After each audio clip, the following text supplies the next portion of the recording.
one question that always comes up in dealing with sellers is commission. And really a good answer in dealing with that is you're hiring a realtor to get the most money for your house. And if they can't negotiate a good commission for themselves, a proper commission, how do you think they're going to negotiate for the value of your house? They've already shown you how they negotiate.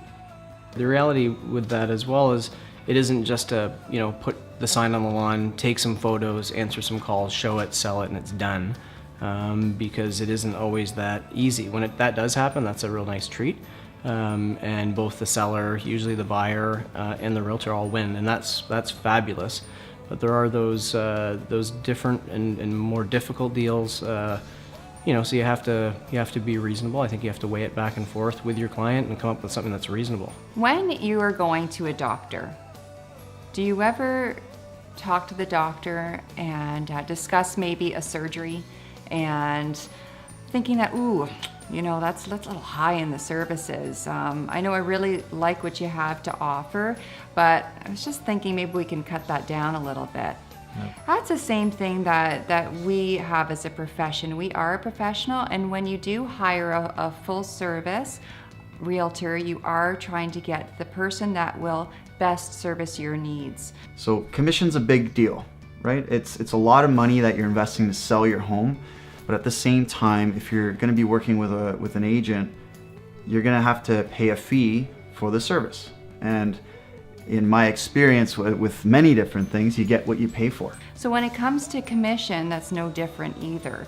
So if you want somebody that is going to be servicing you and doing the best job possible with service that they can provide with professional photography, for example, with staging, and not to mention solid negotiation skills, because that is what we have to offer, then if you're going to be talking to a realtor in the commission side of things with selling, and if they're very willing to bend at the commission, what are they going to do when you go to paper with an offer on your home?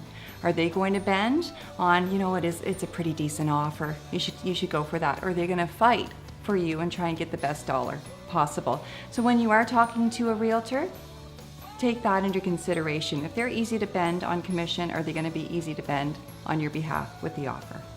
There's got to be money invested into marketing your home in order to get the right buyers to see your home and to get them in your home to actually draw interest and actually have them purchase it. So, if someone's doing it for a discounted rate, how are they going to spend that money? They barely have enough money to actually make themselves, let alone spend on, and marketing's really expensive. For commissions in real estate, I think you really have to do your homework as a seller. There's all types of options. You can try to sell your home privately, obviously. You can have a discount broker, or you can have someone who's a full broker offering full services. So I'd really recommend for anyone who's selling, really do your homework. I always find in real estate, and I think it's the same with all business, you really get what you pay for. And I think if you, just because you think that you're going to have a lower commission doesn't mean you're going to always net the most money.